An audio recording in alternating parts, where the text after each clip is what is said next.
కాంగ్రెస్ అభిమానం ఇప్పుడు రేవంత్ రెడ్డి సీఎం కాబట్టి సమయం ఇవ్వకపోవచ్చు, ఆ ప్రాంతంలో అంత దృష్టి పెట్టకపోవచ్చు, కానీ ఆ ప్రాంత నాయకులుగా మీ దగ్గర మీరు దూరుతూ ఉన్నారు.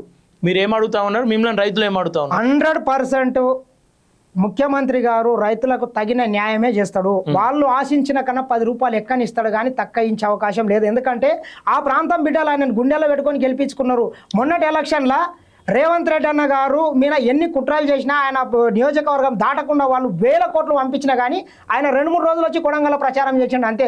మొత్తం ఆ ప్రాంతంలో ఉన్నటువంటి ప్రతి గ్రామ యువకుడు, ప్రతి గ్రామ రైతన్న మా నాయకుడు ముఖ్యమంత్రి అయితే మా బతుకులు మారుతాయని చెప్పి ఎంతో హోప్స్ పెట్టుకొని వాళ్ళు ఓట్లేసారు. మొన్న లగచర్ల కావచ్చు, పుల్చర్లగుట్ట తండ కావచ్చు, రోటిబండ తండ కావచ్చు, అక్కింపేట, పోలేపల్లి ప్రతి విలేజ్ తీసుకొని ప్రతి విలేజ్ లో మెజార్టీ ఇచ్చిండ్రు. మా ప్రాంత కొడంగల్ బిడ్డలంతా మెజార్టీ ఇస్తేనే కదా వీళ్ళు ఎన్ని మూటాలతో వచ్చినా ముల్లెలతో వచ్చినా కొన్ని కోట్లు వెదలాది 200 కోట్లు ఖర్చు పెట్టిండు పట్నం నరేందర్ రెడ్డి. అయినా ఆయన కొడంగల్ బిడ్డలు గుండెల్లో పెట్టుకొని గెలిపించిండ్రు అంటే మరి ఆ ప్రాంతానికి కూడా ఈయన ఏదో ఒకటి చేయలే కదా. ఆయన మీద ఎంత నమ్మకం పెట్టుకొని గెలిపించింటారు. ఖచ్చితంగా ఆయన ఇచ్చినటువంటి మాట నిలబెట్టుకోవాలి. ఆ ప్రాంతం కూడా కొంచెం రాష్ట్రంలో ముఖ్యమంత్రి నియోజకవర్గం ఖచ్చితంగా సిరిసిల్ల, సిద్దిపేట, గజ్వేల్ కావచ్చు, కుప్పం కావచ్చు, పులివెందులకు ధీటుగా అభివృద్ధి చెందాల్సిన అవసరం అయితే ఉంది. ఎందుకంటే మా ప్రాంతం అత్యంత వెనుకబడ్డ ప్రాంతం. మా ప్రాంతంలో 2 సంవత్సరాలు నేను ఇందాక చెప్పిన 2 సంవత్సరాలు వాన పడలేదంటే మొత్తం ఊర్లు మొత్తం వలస పోయి బతకాల్సిన స్థితి ఏర్పడింది. అదే ఆ ప్రాంతంలో ఒక ఇండస్ట్రియల్ కారిడార్ వచ్చి అక్కడ ఒక ఇండస్ట్రియల్ కారిడార్కు అనుసంధానంగా మనకు నారాయణపేట కొడంగల్ లిఫ్ట్ ఇరిగేషన్ నీళ్ళు వస్తున్నాయి, కృష్ణా వికారాబాద్ రైల్వే లైన్ వస్తుంది, అక్కడ మెడికల్ కాలేజ్ వచ్చినాయి, ఇంజనీరింగ్ కాలేజ్ వచ్చింది. 2 సంవత్సరాలు వర్షం పడకుండా కానీ అక్కడ మనం ఒక పరిశ్రమ ఉంటే మనకు అక్కడ ఉపాధి దొరుకుతుందని ముఖ్యమంత్రి గారు అనుకోవచ్చు. ఖచ్చితంగా దానికి మేము కూడా మద్దతు ఇస్తున్నాం. కానీ పట్నం నరేందర్ రెడ్డి ఏమంటున్నాడు, మన జైలుకి వెళ్ళే క్రమంలో బిడ్డ రేవంత్ నిన్న మళ్ళా ఓడగొడతా అని చెప్పి చెప్తా ఉన్నాడు. పట్నం నరేందర్ రెడ్డి గారు ఈసారి వార్డు మెంబర్ కూడా గెలవడు. ఊళ్ళో వస్తాడో రమన్ వాడు మొన్న వచ్చి రైతులను రెచ్చగొట్టి మీరు కొట్టుండి, మీరు చంపుండి, మీరు నరకుండి ఏమన్నా అయితే నేను చూస్తున్నాడు. వాడిని చూసేదే దిక్కులేదు. ఓకే, వాడు చేయడం బట్టే మా రైతన్నలు ప్రశాంతంగా జరుగుతున్నటువంటి ఉద్యమాన్ని హింస కింద మార్చేసిందే పట్నం నరేందర్ రెడ్డి. ఏదైతే పట్నం నరేందర్ రెడ్డి ఆ రోటిబండ తండ లగచర్ల పోయి ఆ రైతులను ఆ రకంగా రెచ్చగొట్టి రాత్రికి రాత్రే టీఆర్ఎస్ గుండాలకు కొన్ని పైసలు ఇచ్చి తాగిపిచ్చి ఆ లగచర్ల విలేజ్లో ఆ రోజు మీటింగ్ జరుగుతుంటే మొత్తం వివిధ గ్రామాల నుంచి టీఆర్ఎస్ వాళ్ళు వచ్చి అక్కడ దాడి చేయాల్సిన అవసరం ఏముంది? అమాయకమైన మా రైతన్నలను తీసుకుపోయి వీళ్ళు దాడి చేసి ఆ దాడికి ప్రేరేపించింది వీళ్ళు. 100% వీళ్ళు లేకుండా అక్కడ అంత హింస జరిగేది కాదు. ఫస్ట్ మీటింగ్ మామూలుగా జరిగింది, మరి ఎందుకు కాలేదు అక్కడ గొడవ? ఎందుకు కాలేదు చెప్పండి మీరు? 2 నెలల నుంచి అక్కడ అక్కింపేట చౌరస్తా దగ్గర టెంట్ వేసుకొని రిలే నిరాహార దీక్షలు చేస్తున్నారు. ఒక్కరోజు ఒక గొడవ కాలేదు, ఎందుకు కాలేదు? దాడి చేస్తున్న క్రమంలో బీఆర్ఎస్ మాటలు రైతులు విన్నారు, నమ్మిర్రు, దాడి చేసిర్రు, అది వాస్తవం. అలా రైతులు ఉన్నారు, దాడి చేసిన దాంట్లో బీఆర్ఎస్ కార్యకర్తలు ఉన్నారు.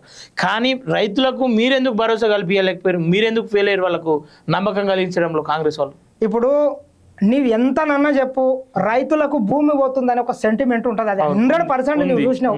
ముచ్చర్ల ఫార్మసిటీ కావచ్చు, మల్లన్న సాగర్లో చూసినాం, రంగనాయక సాగర్లో చూసినాం, ఎయిర్పోర్ట్లో చూసినాం. నీవెంత చెప్పు, రైతన్నలు అనేటటువంటిది కొంచెం భూమి ఇవ్వడానికి ఎవరైనా ఇబ్బందే పడతారు. వాళ్ళు మ్యాక్సిమం అటు సైడ్ ఎవరు కొట్లాడతారో వాళ్ళకి మద్దతుగానే ఉంటారు. దాంట్లో మనం ఎటువంటి ఇబ్బంది లేదు. కానీ వీళ్ళు ఆ నిరసనది హింస వైపు తీసుకెళ్లడం తప్ప అంట నేను. ఇప్పుడు శాంతియుతంగా, ప్రజాస్వామ్యయుతంగా స్వతంత్రోద్యమాన్ని గాంధీ శాంతి మార్గంలో నడిపిండు. ఎంతకన్నా ఎక్కేం కాదు కదా ఇదైతే. శాంతియుతంగా నడిపి నిరసన తెలియజేసి ముఖ్యమంత్రి దగ్గరికి వెళ్ళి ఇంకా 10 లక్షలు కాకపోతే ఇంకో 10 లక్షలు ఎక్క అడుగుదాం, కొట్లాడదాం, మాకు ఇది కావాలని చెప్పుదాం. కానీ నేను ఆపుతా, పీక్తా, పొడుస్తా, మళ్ళేస్తా, అడ్డం అనుకుంటా, నిలువ అనుకుంటా అంటే ఏమైంది? ఇప్పుడు నీకే దిక్కు లేదు. ఆ జైల్లో వస్తే చిప్పకూడ తింటున్నావు. పట్నం నరేందర్ రెడ్డి చేసినటువంటి ఈ దుర్మార్గం ఆలోచనే కదా, లేకపోతే మా రైతన్నల మీద ఇటువంటి అక్రమ కేసులు అయ్యేటివా? ఈ దేశ చరిత్రలో ఎక్కడన్నా కలెక్టర్ల మీద, అధికారుల మీద దాడులు కాదు. పట్నం నరేందర్ రెడ్డి వాళ్ళ గూండాలకు మందు తాగిపించి చంపాలని కుట్ర చేసిండు. 100% భోగమోని సురేష్ అనేటటువంటి ఒక సినిమా యాక్టర్ని అడ్డం పెట్టుకొని వానికి అసలు ఫార్మల సెంటు భూమి లేదు. ఈ రోజు 19 మంది రిమాండ్ ఉంటే 19 మంది అసలు అందులో ఒక ఎకరా భూమి లేదు. ఆ లగచర్ల గ్రామస్తులు కానీ వాళ్ళు ఉన్నారు సగం మంది అందులో. అక్కింపేట కావచ్చు, వివిధ గ్రామాల నుంచి పోయి ఆడ పోయి దాడి చేయాల్సిన అవసరం వీళ్ళకి ఏముండే?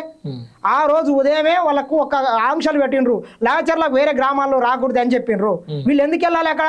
వీళ్ళకి ఏదో కుట్ర ఉండి అధికారులని ఆ గ్రామంలో మీటింగ్ ఏర్పాటు చేస్తే దాడులు జరిగే అవకాశం ఉందని చెప్పి గ్రామ చివర్లో వెళ్ళి అక్కడ ఒక టెంట్ వేసినారు.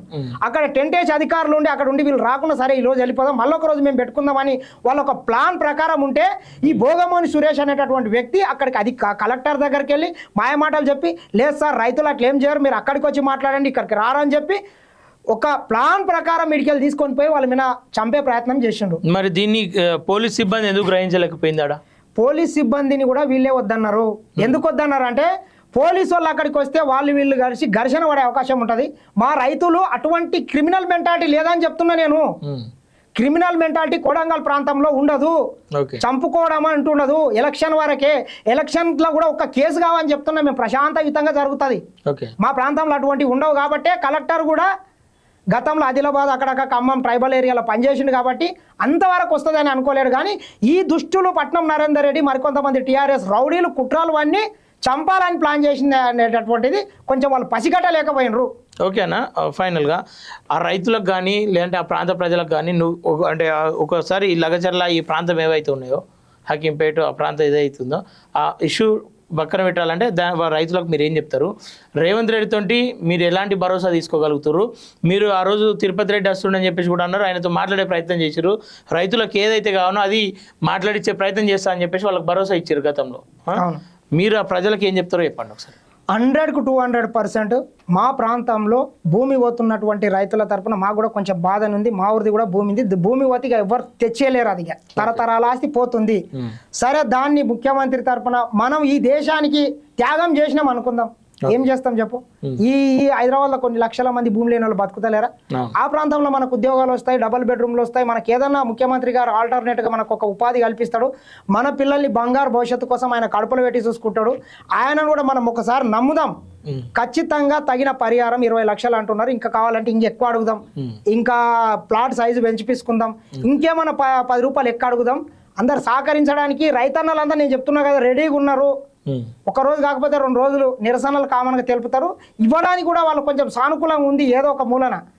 ఇంకోటి ఏంటంటే ఇన్ని రోజులు పార్మా వల్ల అక్కడ ఏమి జనాలకి ఒకటి ఏం తీసుకొచ్చి వచ్చిండ్రు వీళ్ళంటే, ఈ పార్మా అనేటటువంటి ఒక ఫ్యాక్టరీ వస్తే ఇది మొత్తం పొల్యూషన్ కు సంబంధించింది, ఈ ప్రాంతం మొత్తం ఇబ్బంది అవుతుంది, గ్రౌండ్ వాటర్ కలుషితం అవుతుంది, ఈ ప్రాంతంలో మనం జనజీవనం సాగించలేమని వీళ్ళు ఒక అపోహలు కల్పించారు. కానీ ముఖ్యమంత్రి కూడా గతంలో గ్రీన్ పార్మా తీసుకొస్తా అని చెప్పిండు. వీటన్నిటిని రద్దు చేసి ఈ రోజు ఒక ఇండస్ట్రియల్ కారిడార్ తీసుకొని వస్తా, ఆ ప్రాంతంలో పొల్యూషన్ అనేటటువంటిది లేకుండా చేస్తాను ఈ రోజు నోటిఫికేషన్ కూడా మార్చి మళ్ళీ ఇస్తున్నారు. దీనికి అంత సహకరిస్తారని మేము అనుకుంటాం. ఎందుకంటే మా గ్రామ నాయకులు కొందరు ఫార్మా ఉద్యమంలో పాల్గొన్న వాళ్ళే కూడా మాతోనే అన్నారు, ఫార్మా కాకుండా ఏమైనా తీసుకురండి, ఇది కాకపోతే ఇంకెక్కువ ల్యాండ్ కూడా ఇవ్వడానికి మేము సిద్ధం ఉన్నామని చెప్పారు. ఖచ్చితంగా వీళ్ళందరి సూచనలను కూడా పరిగణనలకు తీసుకొని ముఖ్యమంత్రి గారు ఈ రోజు ఫార్మా కాకుండా ఇండస్ట్రియల్ కారిడార్ అని చెప్పిండు. ఖచ్చితంగా సహకరిస్తానని మేమైతే అనుకుంటున్నాం. ఎందుకంటే వాళ్ళందరి కోరిక మేరకే ఫార్మా తప్ప ఏరేది ఏమని వేయండి ఇస్తామని చెప్పారు. ఫార్మా ఇప్పుడు క్యాన్సల్ చేసారు, ఇండస్ట్రియల్ కారిడార్ వస్తుంది, సహకరిస్తారు 100% అని నేను అనుకుంటున్నాను. తాండా మహిళల పైన జరిగినటువంటి దాడి ఎంతవరకు నిజం? తాండా మహిళల మీద దాడి జరగలేదు. వాళ్ళు చెప్తా ఉన్నారు మాకు దెబ్బలు తాకినాయి, తెలంగాణ పోలీసులు వచ్చి మాతోటి అసభ్యంగా ప్రవర్తించారు, కరెంట్ బంద్ చేసారు, మమ్మల్ని ఇబ్బంది పెట్టారు, మహిళలను చూడకుండా ప్రైవేట్ పార్ట్స్ లో వాళ్ళు టచ్ చేసారు. లేదు అంతా మరీ ఇది ఏంది పాకిస్తానా ఆఫ్ఘనిస్తానా? టీఆర్ఎస్ వాళ్ళు నేను చెప్తున్నా కదా ఒక పకడ్బందీగా కొన్ని 100 యూట్యూబ్ ఛానల్ అని కొనుక్కొని ఈ రోజు ఈ దేశంలోనే అత్యంత రిచెస్ట్ పార్టీ నిన్న ఎన్నికల సంఘం ప్రకటించింది అనుకుంటా, దాదాపు 15,000 కోట్ల ఆస్తులు ఎక్కడి వెళ్ళి వస్తాయి ఈ ఇళ్లకు? ఆ 15,000 కోట్ల ఆస్తులు తీసుకొని వచ్చి ఇట్లా కొంత చిల్లరమల్ల యూట్యూబ్ ఛానల్ పెట్టుకొని మరికొంతమంది చిల్లరగాలను పెట్టుకొని అక్కడ తప్పుడు ప్రచారాలు చేపిస్తున్నారు. కానీ అంత దౌర్జన్యం అయితే పోలీసు వాళ్ళు చేయరు. 100 కానీ ఎట్లా చేస్తారండి? ఆ రాత్రి ఎందుకు చేస్తారు? నిజంగా చెప్పాలంటే అధికారుల మీద దాడులు చేసినటువంటి వాళ్ళని ఖచ్చితంగా అరెస్ట్ చేస్తారు. ఎందుకు చేయరు? అట్లా ఈ దేశ చరిత్రలో ఒక కలెక్టర్ని చంపాలని ఎవరైనా చూసినరా? ఏం సందేశం ఇద్దాం అనుకున్నాడు కేటీఆర్? ఈ రాష్ట్రంలో పోలీసు వాళ్ళు పనిచేయద్దు, ఐఏఎస్ వాళ్ళు పనిచేయద్దు, ఐపీఎస్ వాళ్ళు పనిచేయద్దు, ఎవరు పనిచేయకుంటే ఈ రాష్ట్ర ప్రభుత్వం యొక్క వైఫల్యం చెందాలి, మళ్ళీ మా అప్ప నేనే గద్దెనెక్కి కూర్చున్నాలే, మళ్ళీ ఈ రాష్ట్రాన్ని సర్వనాశనం చేయాలి, ఇప్పటికే లక్షల కోట్లు దాచుకున్నాం, మళ్ళీ దోసుకోవాలనే కదా వాళ్ళ ప్లాను. ఏం సమాధానం? అసలు ఎవరైనా పోలీసు వాళ్ళు అట్లా చేస్తారు? ఎక్కడన్నా ఉందా? ఇంత దౌర్జన్యం ఎక్కడిది? ఈ దిక్కుమాల ప్రచారం చేస్తున్నారు వీళ్ళంతా, లంగల్ని దొంగల్ని పెట్టి ఒక లంగ ప్రచారం చేస్తున్నారు. కానీ అటువంటిది జరగలేదు. అవాస్తవం 100% అవాస్తవం. అవకాశం లేదని నేను అనుకుంటున్నా. Okay. లేదు, ఎందుకు చేస్తారు చెప్పండి? ఒకరిద్దరు పోలేరు, చాలా మంది పోలీసులు ఉన్నారు, ఐఆర్ ఆఫీసర్లు ఉన్నారు, ఖచ్చితంగా నిందితుల్ని గుర్తించడానికి వెళ్ళినారు, అంతేగాని ఎటువంటి దాడులు చేయలేదు, అసభ్యంగా ప్రవర్తించలేదు. ఓకే ఓకే అన్న.